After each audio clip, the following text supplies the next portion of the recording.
क्या पढ़ना है? क्रियाविधि। क्रियाविधि का नाम होता है ईथर के निर्माण का मुझे देखना है मैकेनिज्म। क्लियर बच्चों? ईथर की क्रियाओं का मैकेनिज्म। अब जब ईथर का निर्माण करोगे ना तो ये अभिक्रिया होगी स्टेप नंबर 1, स्टेप नंबर 2 और स्टेप नंबर 3 में। तो इस रिएक्शन का मैकेनिज्म मेरे को कितने स्टेप्स में करना है? इस रिएक्शन का मैकेनिज्म मुझे 3 स्टेप्स में करना है। कितने स्टेप्स में? 3 स्टेप में। पहली स्टेप में आपने देखा कि हमने इसका प्रोटोनेटेड अम्ल के साथ इसकी अभिक्रिया करवाई। तो पहली स्टेप में करो क्या? लेके चलो स्टेप नंबर 1।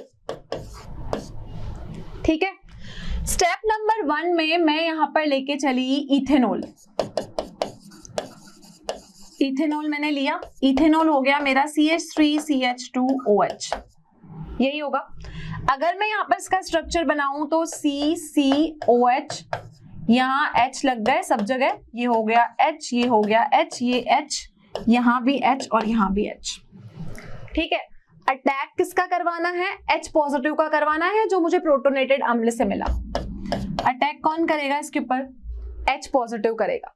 ठीक है, अब बच्चों ये H पॉजिटिव है, मैंने यहाँ पे OH लिखा। OH का मतलब इसके हो गए ये 4 इलेक्ट्रॉन और एक इसने यहाँ पे बना दिया बंद। ठीक है, तो ये 4 electron. H positive, positive attack जब करता है तो वो हमेशा किसको ढूंढता है? पॉजिटिव हमेशा नेगेटिव को ढूंढता है। और इस पूरे में नेगेटिव कहाँ है? इस पूरे में नेगेटिव कहाँ है? नेगेटिव इस ऑक्सीजन के पास है, क्योंकि ऑक्सीजन हमारा O2 नेगेटिव होता है। तो इसको जब ये H पॉजिटिव अटैक करने आएगा तो इसको नेगेटिव कहाँ मिलेगा? इसको नेगेटिव मिलेगा इस O पे। ठीक है, तो क्या होगा यहाँ पर?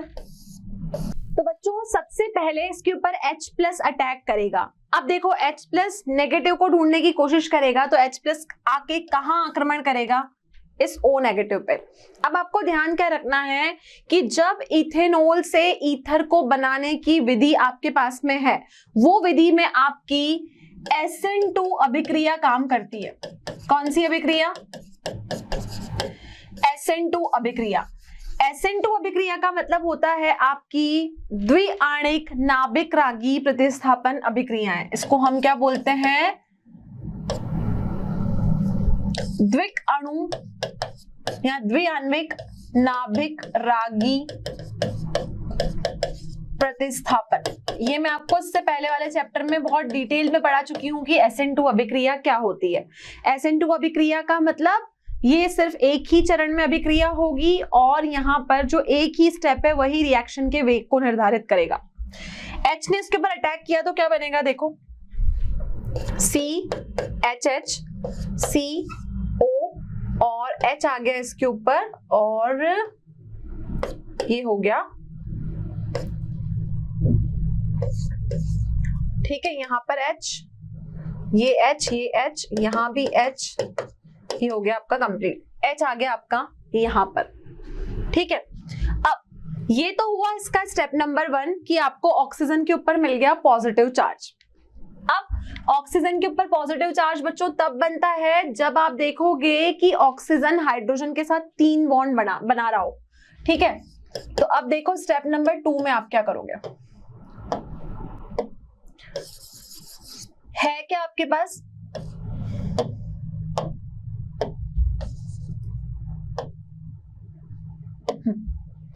CH हो गए यहाँ पर, ये O पॉजिटिव हो गया, H यहां लग गया, ये H, ये H। हम क्या करेंगे? इसकी अभिक्रिया एक और CH3CH2OH के साथ करवाएंगे। यहां पर हम क्या लेके चलेंगे? इसकी अभिक्रिया एक और CH3C2OH के साथ करवाएंगे। अब इस अभिक्रिया में होगा क्या? इस अभिक्रिया में आप ये देखोगे कि ये जो OHH है ना, ये वाटर बन के बाहर निकल जाएगा।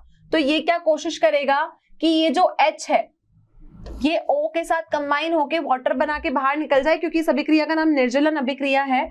और यहाँ पर क्योंकि यहाँ ऑक्सीजन के पास 6 इलेक्ट्रॉन है तो ये क्या करेगा, ये आके कंबाइन हो जाएगा इधर इसके साथ। क्लियर? तो इस अभिक्रिया में देखो क्या उत्पाद बनेगा, H2O को तो भेज दिया मैंने बाहर, ठीक है। अब यहाँ बच गया C, यहाँ C, यहाँ आपका बच गया O, और इधर भी C और इधर भी आपका C, ठीक है। अब इस O के साथ में एक H आपका लगा हुआ है, ये वाला H, ठीक है। अब जल आपका निकल गया, निर्जलन अभिक्रिया हो गई। अब आपका स्टेप नंबर 3 में क्या होगा, स्टेप नंबर 3 में आप लोग देखोगे कि ये जो आपका प्रोडक्ट बना है, 1 2 ऑक्सीजन यहाँ पर, H इसके साथ जुड़ा हुआ, ठीक है। ये H इसको बोलेगा कि तू अपने इलेक्ट्रॉन ले ले और मैं रवाना हो रहा हूं, ठीक है। तो जब ये रवाना होगा तो आपको क्या मिलेगा, C2H5O, C2H5 और H निकल गया आपका यहां से। तो देखो ये H बाहर निकल गया। जब अभिक्रिया मैंने शुरू करवाई थी तब मैंने इसको H+ का अटैक करके ही शुरू करवाई थी, तो ये जैसे आया वैसे ही चला गया। इसने इसको बोला कि मुझे तुमसे कुछ नहीं चाहिए, तेरा तुझको अर्पण क्या लागे मेरा, ठीक है। तो ये H क्या हो गया बच्चों, H यहां से आपका बाहर निकल गया। मैं इस अभिक्रिया को आपको दोबारा समझाती हूँ। स्टेप नंबर 1 में H का अटैक करवाया था, मैंने आपको स्टेप नंबर 1 बताई कैसे हमने इसमें H का अटैक कराया।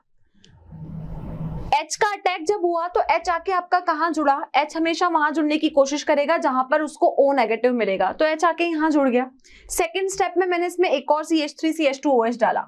जैसे ही सेकंड स्टेप में एक और CH3CH2OH मैंने यहाँ पर डाला, एक और इथेनॉल मैंने यहाँ पर डाला। ये भाई साहब बोलेंगे क्योंकि ये अभिक्रिया निर्जलन अभिक्रिया है तो हम तो क्या कर रहे हैं, वाटर बन के बाहर निकल रहे हैं। इनको निकाल दिया वाटर बन के बाहर, बच गया ये सारा। अब ये H यहाँ लगा हुआ था, इसने सोचा कि अब इसका कोई काम नहीं है, ये अपने इलेक्ट्रॉन किसको दे देगा, ऑक्सीजन को दे देगा, और ऑक्सीजन O बन जाएगा और H पॉजिटिव जैसे आया था उसी रास्ते से वापस चला गया। तो देखो यहाँ पर क्या बना, ईथर बना।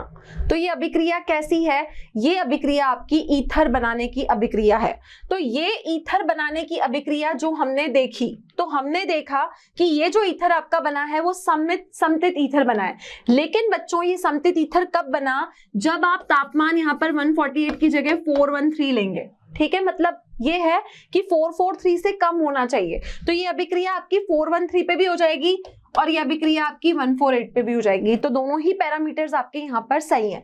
लेकिन अगर आपने तापमान 443 केल्विन लिया तो ये आपको क्या देगा, ये आपको इथीन देगा। क्लियर है?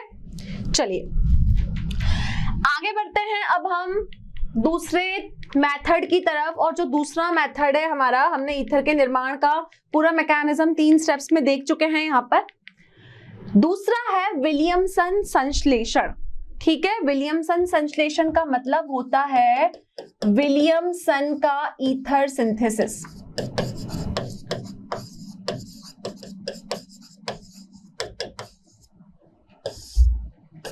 ठीक है। अब खासियत क्या है कि ये जो विलियमसन का मेथड है ना ईथर बनाने का, इससे आप सिमेट्रिकल समतित वाले और असमतित ईथर दोनों ही बना सकते हो। सिमेट्रिकल ईथर भी बना सकते हैं और हम यहाँ पे अनसिमेट्रिकल ईथर भी यहाँ पर बना सकते हैं। क्लियर? होगा क्या, यहां लेके चलो ROH। क्लियर? ROH क्या होता है? ROH आपका अल्कोहल होता है। तो हम यहाँ पर खासियत क्या है, इसको बनाने के लिए विलियमसन ईथर संश्लेषण आपको करने के लिए समतित और असमतित ईथर आप दोनों यहाँ पर ले सकते हो। सबसे पहले इसको बनाने के लिए प्रयोगशाला में जो हम सबसे ज्यादा महत्वपूर्ण मेथड जो हम यूज में लेते हैं वो यही होता है। हमें क्या लेना पड़ेगा, हमें लेना पड़ेगा एल्किल हैलाइड। क्या लेना पड़ेगा? Alkyl halide. इसके साथ हमें अभिक्रिया करवानी पड़ेगी सोडियम इथॉक्साइड की। किसकी अभिक्रिया करवाएंगे? सोडियम इथॉक्साइड की। तभी जाके बच्चों यहाँ पर आपको क्या मिलेगा? यहाँ पर आपको ईथर मिलेगा। तो देखिए अभिक्रिया होगी कैसे।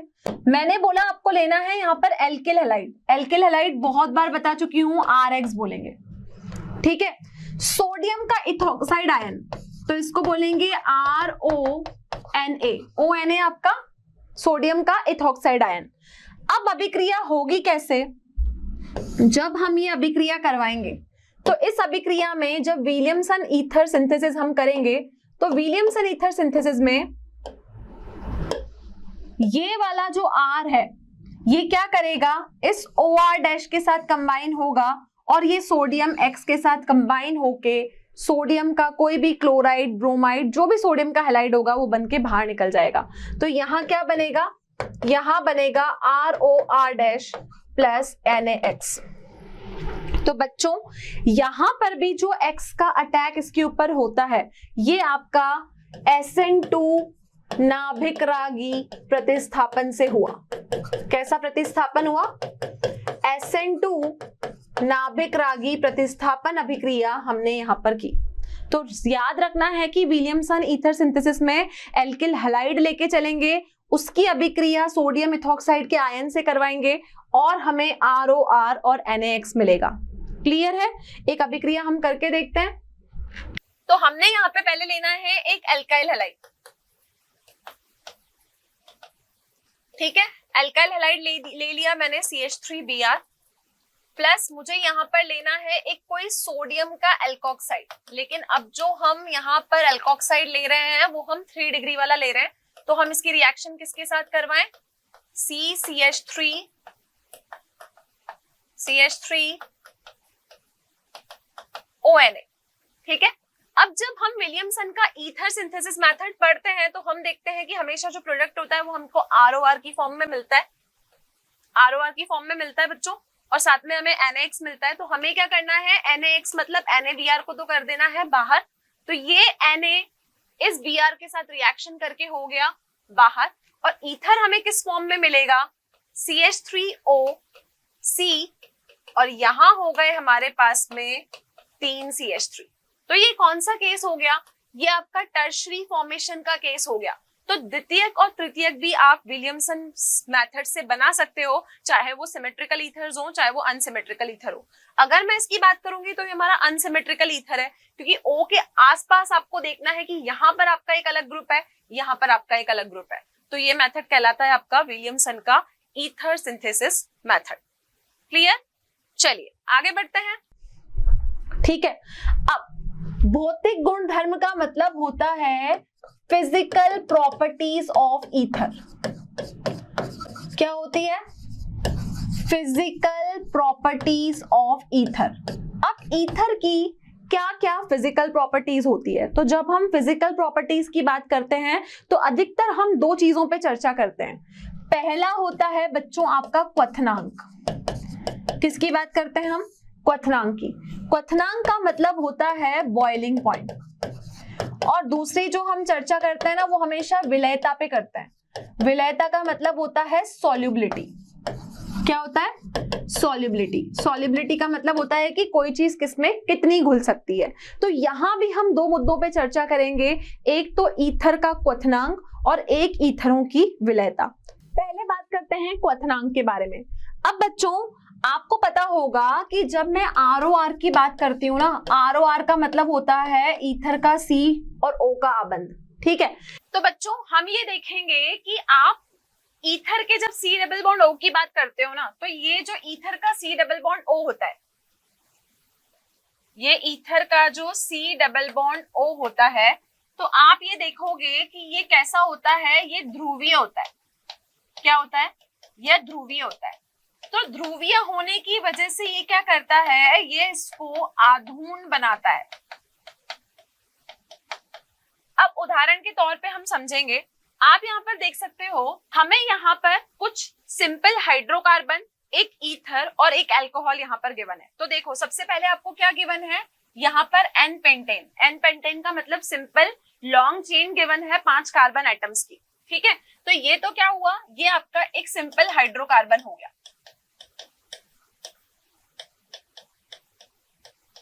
क्लियर। उसके बाद यहाँ पर है एथॉक्सी इथेन। एथॉक्सी इथेन का मतलब ये हो गया आपका ईथर, ठीक है, C2H5O C2H5, इथॉक्सी ग्रुप इधर है, 2 कार्बन इधर है, तो ये ग्रुप हुआ आपका इथॉक्सी इथेन। यहाँ गिवन है ब्यूटेन 1 ओल, मेथ 8 प्रोप ब्यूट, 4 कार्बन होंगे, OH ग्रुप लगा है, मतलब ये अल्कोहल है। तो ये क्या गिवन है आपको, अल्कोहल गिवन है। तो आपको एक अल्कोहल गिवन है, एक ईथर गिवन है और एक आपको सिंपल हाइड्रोकार्बन गिवन है। अब बच्चों अगर आप इनके क्वथनांक पे ध्यान दें तो देखो, जो सिंपल हाइड्रोकार्बन है उसका क्वथनांक 309.1 है, जो आपका ईथर है उसका 307.6 है, और अल्कोहल जो है उसका 390 है। तो हम कंपैरिजन पॉइंट ऑफ व्यू में भौतिक गुणों में जब हम क्वथनांक की चर्चा करते हैं तो हम हमेशा ये कहेंगे कि हम कंपैरिजन भले किसी का भी करें, आप हमेशा क्या देखोगे कि जो अल्कोहल होंगे उनका क्वथनांक हमेशा सबसे ज्यादा होगा सिंपल हाइड्रोकार्बन के कंपैरिजन में और ईथर के कंपैरिजन में।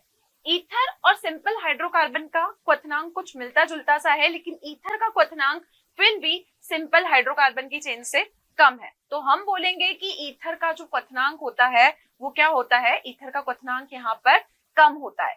तो ये भौतिक गुणधर्म की जब हम चर्चा करते हैं तो हम उसकी विलयता, हम उसकी क्वथनांक, इन्हीं पैरामीटर्स पे भौतिक गुणधर्मों में चर्चा करते हैं।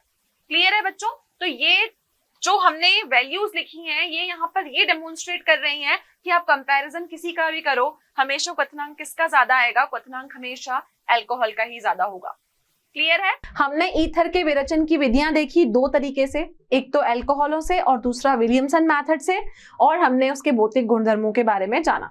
अगले लेक्चर में हम फिर मिलेंगे और डिस्कशन करेंगे एक नए टॉपिक के बारे में, जो हमारा लास्ट लेक्चर होगा कि हम ईथर की रासायनिक अभिक्रियाएं कैसे करेंगे। तो बच्चों अगर आपको कोई भी क्वेश्चंस, डीपीपी, स्टडी मटेरियल या कंटेंट आपको इस चैप्टर से रिलेटेड रिक्वायर्ड है तो आप डाउनलोड कर सकते हैं हमारा मोशन लर्निंग ऐप। ओके, तो नेक्स्ट लेक्चर में हम फिर मिलेंगे कुछ न्यू कॉन्सेप्ट्स के साथ। So thank you so much, have a great day.